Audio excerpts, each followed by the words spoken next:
안녕하세요. 여러분의 삶이 눈부시게 빛나길 바라는 루나펄스입니다. 오늘 소개해 드릴 책은 톨스토이 고백록입니다. 제가 읽고 있는 책은 현대지성에서 펴낸 책이고요. 옮긴 사람은 박문재입니다. 톨스토이는 1862년 결혼과 동시에 교육 활동을 그만두고 가정생활에 전념합니다. 이 기간에 전쟁과 평화, 안나 카레니나를 출간하게 되지요. 톨스토이가 7년에 걸쳐 쓴 전쟁과 평화는 세계 문학에서 손꼽히는 대소설로 간주되고 있습니다. 그는 안나 카레니나 집필을 마칠 무렵 삶의 목적에 관한 의문으로 정신적 위기를 겪습니다. 1879년 정신적 위기는 절정에 이르렀고 톨스토이는 급기야 자살을 생각하게 됩니다. 방황하던 톨스토이는 마침내 그리스도의 가르침이야말로 삶의 의미에 관한 해답을 담고 있다고 확신합니다.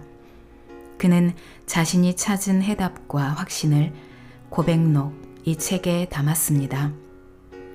어린 시절부터 학문, 인생, 철학, 종교 등 톨스토이 내면을 들여다볼 수 있는 가장 좋은 책입니다. 자살 충동을 느꼈던 세계적인 대문호의 진솔한 고백. 책의 내용 중에서 앞부분을 조금 읽어드리겠습니다. 오늘도 책과 함께 편안하고 따스한 시간 되시기 바랍니다.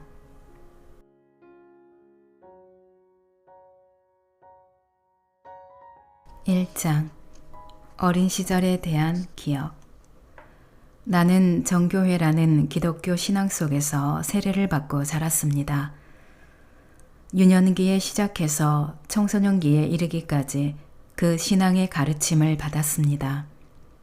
그러나 대학교 2학년이었던 18살, 나는 그동안 내가 기독교 신앙과 관련해서 가르침 받았던 모든 것을 더 이상 믿지 않게 되었습니다. 몇몇 기억들을 더듬어서 판단해 보면 나는 기독교 신앙의 가르침들을 진지하게 믿은 적이 단 한 번도 없었고, 단지 교회에서 배운 것들과 내 주변의 어른들이 고백한 것들을 그저 따라갔을 뿐이어서 나의 믿음이라는 것은 아주 막연하고 불안정한 것이었습니다.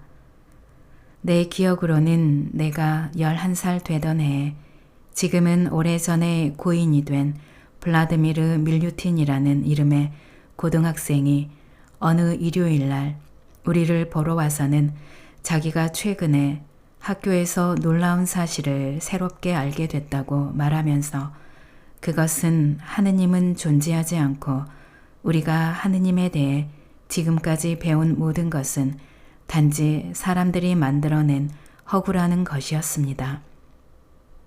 이 해가 1838년이었습니다. 이 말을 들은 나의 형들이 아주 큰 관심을 보였던 것이 기억이 납니다. 형들은 나를 불러서 함께 이 문제를 논의했고 우리 모두는 그의 말이 너무나 흥미진진하고 그럴 수 있는 가능성이 얼마든지 있다고 여겨서 몹시 흥분했던 것도 기억이 납니다. 또한 당시에 대학교에 다니고 있던 나의 형인 드미트리가 갑자기 돌변해서 종교에 헌신해서 그의 기질대로 아주 열정적으로 교회의 모든 예배에 참석하는 것은 물론이고 금식까지 하면서 깨끗하고 도덕적인 삶을 살려고 했고 어른들을 포함해서 우리 모두는 끊임없이 그런 그를 조롱하면서 무슨 이유에서였는지는 알 수 없지만 그를 노아라고 불렀던 기억도 납니다. 그리고 당시 카잔 대학교의 도서관장으로 있던 무시킨 푸시킨이 우리를 무도회에 초대했을 때 내 형이 그 초대를 사양하자 아이러니컬하게도 도리어 어른이었던 그가 다윗도 법궤 앞에서 춤추지 않았느냐는 논리를 들이대며 내 형을 설득했던 기억이 납니다. 어른들은 그런 말들을 농담으로 했을지 모르지만 나는 그런 말들에 공감해서 마음속으로 교리를 배우고 교회에 다니는 것은 어쩔 수 없지만 그런 것들을 너무 진지하게 받아들여서는 안 되겠다는 결론을 내렸습니다. 또한 아주 어릴 때 볼테르의 책을 읽었는데 그가 기독교 신앙에 대해 던진 조롱의 말들이 내게 충격으로 다가오기는커녕 나를 너무나 유쾌하고 즐겁게 해주었던 기억도 납니다. 나와 같은 사람들이 통상적으로 신앙에서 멀어져 가는 그런 방식으로 나도 신앙으로부터 멀어져 갔습니다. 나는 어릴 때 막연한 신앙을 가졌던 사람들이 신앙에서 멀어지는 것은 대부분의 경우에 다음과 같은 과정으로 일어난다고 생각합니다. 그들은 다른 사람들과 마찬가지로 단지 종교적 가르침과 공통점이 전혀 없는 원리들이 아니라 전체적으로 그 가르침과 반대되는 원리들을 토대로 해서 살아갑니다. 그 결과 종교적인 가르침은 그들의 삶 속에서 아무런 역할도 하지 못합니다. 다른 사람들과 교류할 때에도 아무 상관이 없고 그들 자신의 개인적인 삶 속에서도 종교적 가르침을 생각하며 살아갈 필요를 느끼지 못합니다. 종교적 가르침에 대한 신앙을 고백하는 것은 그들의 삶과 동떨어져 있고 아무 상관이 없습니다. 그들은 자신들의 삶과 단절되어 있고 그 삶 바깥에 있는 허구적인 공간 속에서만 신앙을 고백하고 종교적 가르침을 얘기합니다. 어떤 사람의 삶과 행실을 보고서 그가 신자인지 아닌지를 판단하는 것은 그때도 불가능했고 지금도 불가능합니다. 정교회의 신앙을 믿는다고 공개적으로 고백하는 신자들과 그런 것을 믿지 않는다고 말하는 사람들 간의 차이가 있기는 하지만 그 차이는 신자들에게 유리한 차이가 결코 아닙니다. 그때나 지금이나 정교회의 신앙을 믿는다고 공개적으로 고백하는 사람들은 대체로 우둔하고 잔인하며 자기밖에 모르는 사람들입니다. 똑똑하고 정직하며 신뢰할 만하고 좋은 성품을 지니고서 도덕적으로 살아가는 사람들은 흔히 불신자인 경우가 많습니다. 나는 내가 어릴 때부터 가르침 받아왔던 것들을 믿지 않았지만 그렇다고 해서 아무것도 믿지 않았던 것이 아니라 무엇인가를 믿고 있었습니다.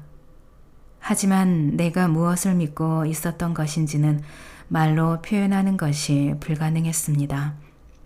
나는 하느님을 믿고 있었습니다. 아니, 하느님을 부정하지 않았다고 말하는 것이 더 맞을 것입니다. 그러나 내가 어떤 하느님을 믿고 있었는지 내 자신도 잘 알 수 없었습니다. 나는 그리스도를 부정하지도 않았고 그리스도의 가르침을 부정하지도 않았습니다. 하지만 이번에도 내가 무엇을 그리스도의 가르침이라고 생각했는지는 내 자신도 알 수 없었습니다. 그 시절을 되돌아 보았을 때 지금도 내가 생생하게 기억하는 것은 당시에 내가 믿고 있었던 것이 나의 동물적인 본능 외에 나의 삶에 동력을 부여해 주었는데 그때 내가 유일하게 진정으로 믿고 있었던 것은 내 자신이 완전하게 되어야 한다는 신념이었습니다. 그러나 무엇이 완전하게 되는 것이고 완전하게 되고자 하는 목적이 무엇인지에 대해서는 당시의 나로서는 알 수 없었습니다. 나는 지적으로 내 자신을 완전하게 하기 위해 나의 삶 속에서 접하게 된 모든 것을 연구하고자 했고 내가 따라야 할 규칙들을 스스로 설정해 놓고서 나의 의지를 완전하게 하고자 했으며 육체적으로도 내 자신을 완전하게 하기 위해서 나의 힘과 민첩성을 발전시켜줄 온갖 운동들을 시도하고 온갖 어려운 일들을 일부러 겪음으로써 끈기와 인내를 기르고자 했습니다. 나는 이 모든 것이 완전함을 추구하는데 필수적이라고 생각했습니다. 물론 이 모든 것의 시작은 도덕적인 완전함이었지만 그것은 이내 모든 것에서 완전해야 한다는 생각으로 바뀌었고 그것은 내 자신이나 하느님이 보시기에 더 나은 사람이 되고자 하는 것이 아니라 다른 사람들에게 더 나은 사람으로 보이고자 하는 욕망이었습니다. 그리고 그런 노력은 또다시 다른 사람들보다 더 힘있는 사람이 되고자 하는 욕망, 즉 다른 사람들보다 더 유명하고 더 중요하며 더 부유한 사람이 되고자 하는 욕망으로 바뀌었습니다. 2장 나의 청년 시절. 나는 언젠가는 나의 젊은 시절의 10년 동안에 대한 감동적이고 교훈적인 이야기를 하려고 했는데 이제 그 이야기를 할 수 있게 되었습니다. 아주 많은 사람들이 나와 같은 경험을 했을 것이라고 생각합니다. 나는 온 마음을 다해서 선한 사람이 되고자 했습니다. 하지만 나는 어렸고 혈기가 왕성했으며 선을 추구하고자 하는 사람이 정말 나 혼자뿐이었습니다. 내가 도덕적으로 선한 사람이 되는 것이 내 마음의 간절한 소원이라고 내 진심을 얘기할 때마다 사람들은 나를 경멸하며 비웃었습니다. 반면에 내가 비열한 욕망들에 굴복해서 거기에 따라 행동했을 때에는 그 즉시 사람들은 나를 칭찬하고 격려해 주었습니다. 야망, 권력욕, 탐욕, 음욕, 교만, 분노, 앙심 같은 것들이 존중과 존경을 받았습니다.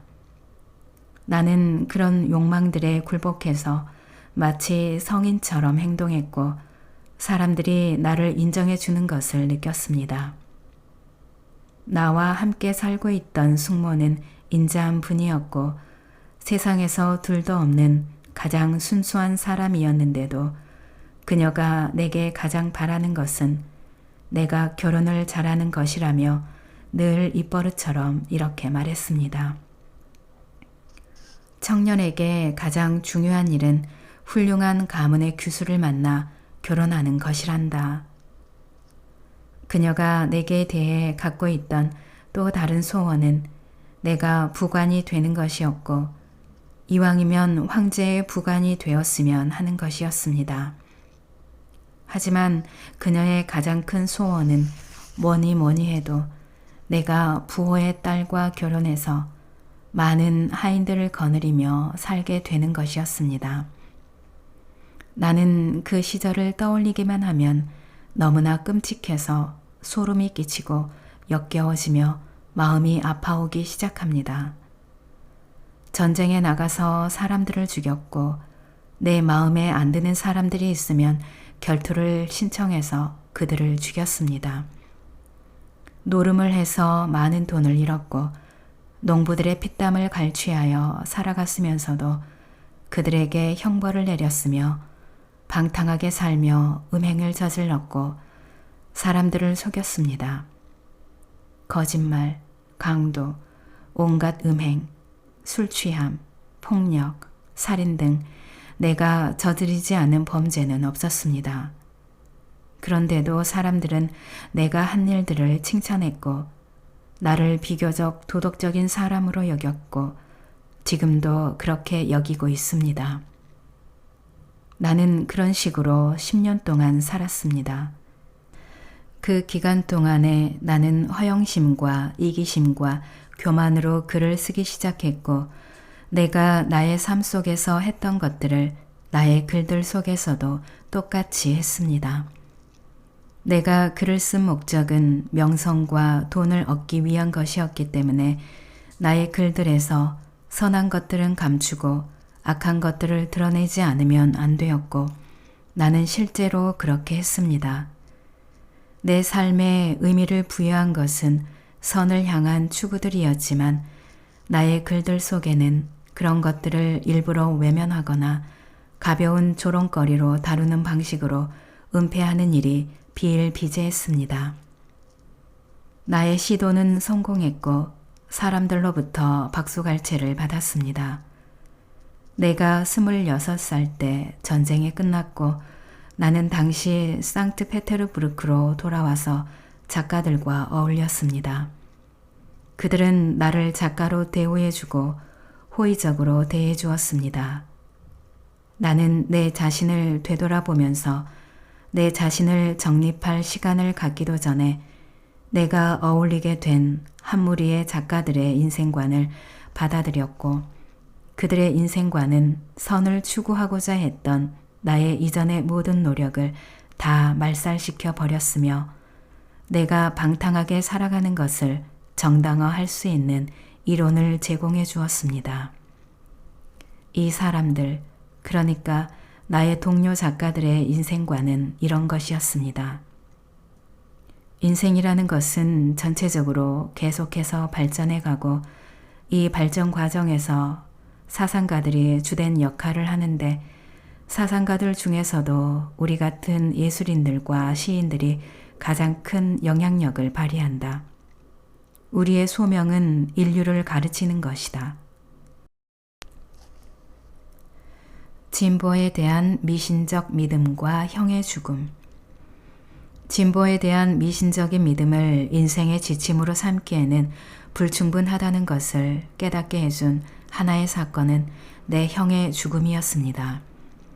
내 형은 지혜롭고 선량하며 진지한 사람이었는데도 아직 젊은 나이에 병에 걸쳐서 1년 넘게 힘든 투병 생활을 하다가 자기가 무엇 때문에 살아왔고 무엇 때문에 죽어야 하는지도 알지 못한 채로 고통스럽게 죽었습니다.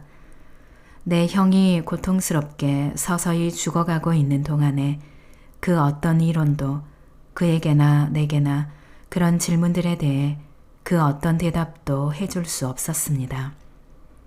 그러나 이런 것들은 단지 내 안에서 가끔 불쑥 올라온 의구심에 지나지 않았고 실제로 나는 계속해서 진보에 대한 믿음을 말하며 살아갔습니다. 모든 것은 진보하고 나도 모든 것과 함께 진보한다. 내가 모든 것과 함께 진보하는 이유는 언젠가는 알게 될 것이다. 당시의 나로서는 나의 믿음을 그런 식으로 표현할 수밖에 없었습니다. 외국에서 돌아온 후에는 시골에 정착해서 농민학교를 운영하는 일로 바빴습니다. 이 일은 특히 내 마음에 들었습니다. 내가 지난날 글로 사람들을 가르치고자 했을 때 내 안에서 생생하게 마주했던 나의 거짓된 모습들을 이 일에서는 마주하지 않아도 되었기 때문이었습니다. 이때에도 나는 진보라는 이름으로 행하기는 했지만 이미 진보 자체를 비판적으로 바라보고 있었습니다. 나는 속으로 내게 이렇게 말했습니다. 진보는 그 발전 과정에서 잘못된 것들을 노출시켜 왔기 때문에 이 순박한 농민의 자녀들에 대해서는 자유롭게 대해서 그들로 하여금 자신들이 원하는 진보의 방향을 스스로 선택할 수 있게 해주어야 한다. 나는 여전히 내가 무엇을 가르쳐야 하는지를 모르는데 어떻게 가르쳐야 하는가라는 하나의 동일한 문제를 풀지 못하고 여전히 그 주위를 맴돌고 있었습니다. 더 높은 수준의 문학 활동 속에서는 무엇을 가르쳐야 하는지를 모른 채로 사람들을 가르치는 것은 불가능하다는 것은 이미 깨닫고 있었습니다. 왜냐하면 사람들은 모두 제각각 다르게 가르쳤고 그들 자신의 무지를 감추기 위해 서로 논쟁하고 싸우고 있었다는 것을 알았기 때문이었습니다. 농민학교 일을 1년 동안 한 후에는 내 자신이 아무것도 모르는 어떻게 사람들을 가르칠 수 있느냐 하는 질문에 대한 해답을 찾아내기 위해 두 번째로 외국에 나갔습니다.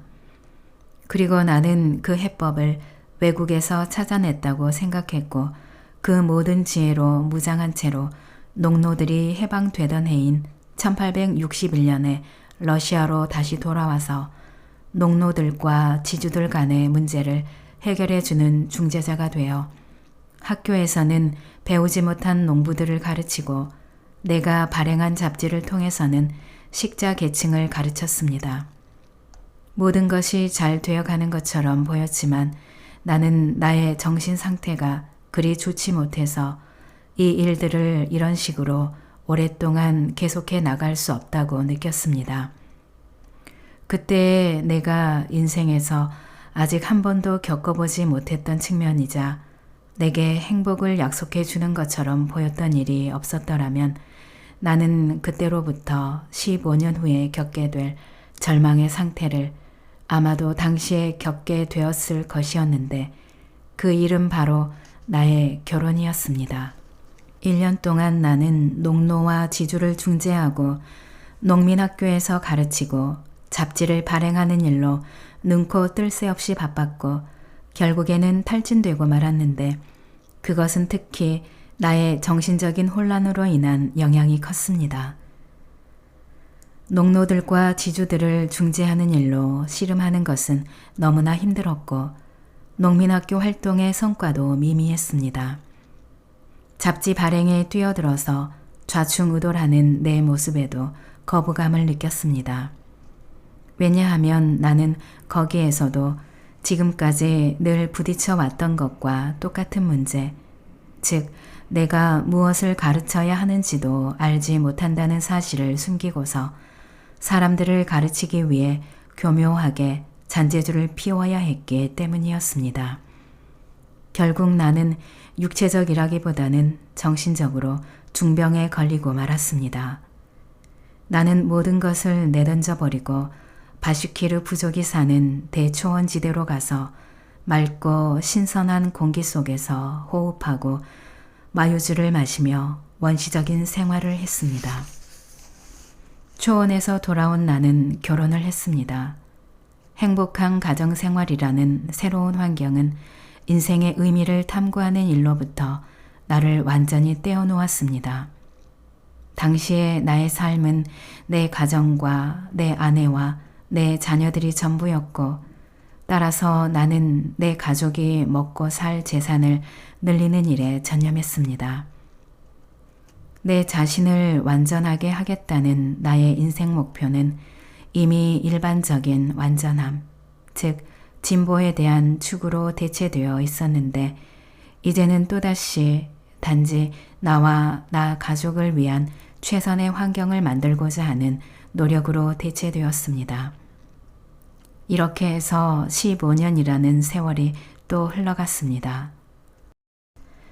이 15년 동안에 나는 글을 쓰는 것은 하찮은 일이라고 생각했지만 나의 이 하찮은 작업에 대해 주어지는 막대한 금전적인 보상과 사람들의 박수갈채의 달콤함을 이미 맛본 후였기 때문에 그 유혹을 떨치지 못하고 한편으로는 돈을 벌어서 나의 물질적인 지위를 향상시키고 다른 한편으로는 내 마음속에서 치밀어 오르는 내 인생 또는 인생 자체의 의미에 대한 온갖 의문들을 억누르기 위해 계속해서 글을 썼습니다. 나의 삶은 그런 식으로 흘러갔습니다. 그런데 5년 전에 아주 이상한 일이 내게 생기기 시작했습니다. 처음에는 도대체 무엇이 무엇인지를 알 수 없고 갈피를 잡을 수 없는 혼란스러운 순간들을 문득문득 경험했습니다. 그런 순간들에 나는 마치 어떻게 살아야 하고 무엇을 해야 하는지를 전혀 알지 못하는 사람처럼 되었고 나의 삶은 정지된 것처럼 느껴졌습니다. 어떻게 해야 할 줄을 몰랐고 절망에 빠져들었습니다. 그런 순간들은 이내 지나갔고 나는 이전처럼 아무 일 없었다는 듯이 살아갔지만 그런 혼란스러운 순간들은 언제나 동일한 형태로 점점 더 빈번하게 찾아왔습니다. 그런 순간들에는 어김없이 나의 삶은 정지된 것처럼 느껴졌고 인생은 무엇이고 어디로 가는 것인가 라는 언제나 동일한 의문들이 고개를 들었습니다. 그런 의문들은 내게 처음에는 무의미하고 쓸데없는 것들로 생각되었습니다. 하지만 시간이 흐를수록 내 안에서 그런 의문들은 더 자주 반복적으로 생겨나서 점점 더 끈질기고 집요하게 내게 대답을 요구했고 종이 위에 어느 한 지점에 계속해서 뚝뚝 떨어진 잉크방울처럼 내 마음속에 어느새 크고 시커먼 반점을 형성해 버렸습니다. 그러자 치명적인 내면의 병을 앓는 모든 사람들에게서 일어나는 증상이 내게도 일어났습니다. 처음에는 그저 삶에 대한 가벼운 염증 같은 사소한 증상들이 나타나기 때문에 병자는 대수롭지 않게 여겨서 별 관심을 두지 않지만 그런 증상들은 날이 갈수록 점점 더 빈번하게 나타나고 주기가 짧아져서 결국에는 한시도 그 고통에서 벗어나지 못하고 끊임없이 괴로움을 당하게 되는 일이 벌어집니다. 그 고통은 점점 더 극심해지고 병자가 자기에게 무슨 일이 벌어지고 있는지를 채 깨닫기도 전에 그가 전에 삶에 대한 가벼운 염증 정도로 여겼던 것이 이제는 이미 그에게 이 세상에서 그 어떤 일보다 더 중요한 것, 즉 죽음의 문제가 되어 있는 것을 발견하게 됩니다. 이것이 바로 내게 일어난 일이었습니다.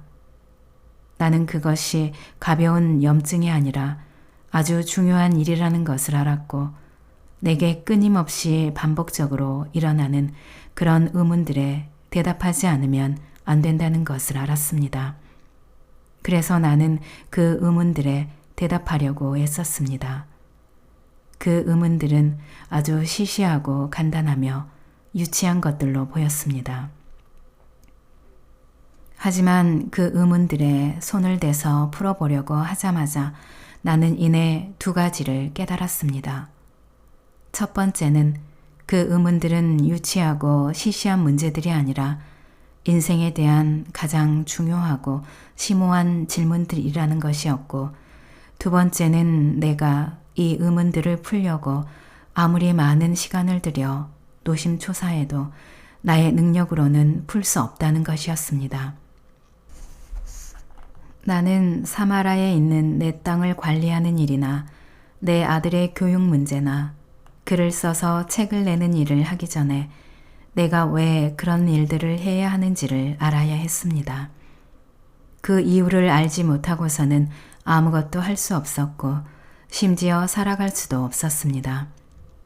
당시에 내가 골몰하고 있던 사마라에 있는 농장에 대해 생각하고 있다가 문득 다음과 같은 의문이 생겨났습니다. 그래 좋다. 네게는 사마라에 대략 67평방킬로미터나 되는 땅과 300마리의 말이 있다. 그런데 그것이 뭐 어쨌다는 것이냐.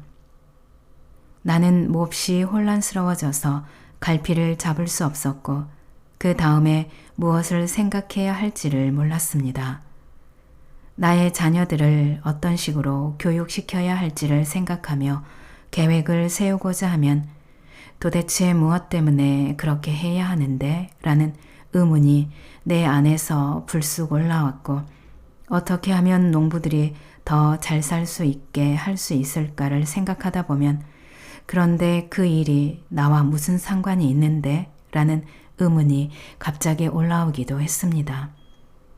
내가 쓴 글과 책들이 내게 가져다 준 명성에 대해 생각할 때는 이런 의문이 들었습니다. 그래 좋다.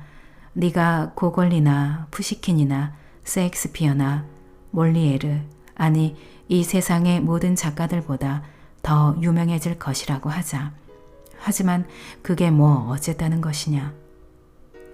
그리고 나는 이런 의문들에 대해 그 어떤 대답도 발견할 수 없었습니다. 이런 의문들은 미룰 수 없는 것이었고 당장 대답되어야 할 것이었습니다. 이 의문들에 대한 대답을 발견하지 못한다면 내가 살아가는 것 자체가 불가능했기 때문이었습니다. 그러나 대답은 없었습니다. 내가 그동안 발을 딛고 서 있던 토대가 밑으로 꺼져서 없어져 버려서 내 발 밑에는 아무것도 남아있지 않은 것 같이 느껴졌습니다. 내가 그동안 의지해서 살아왔던 모든 토대는 이제 더 이상 존재하지 않았고 남아있는 것은 아무것도 없었습니다.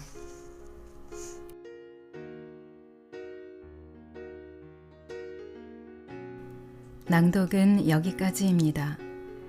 여러분의 구독과 좋아요, 댓글은 저에게 큰 힘이 되는 거 아시죠?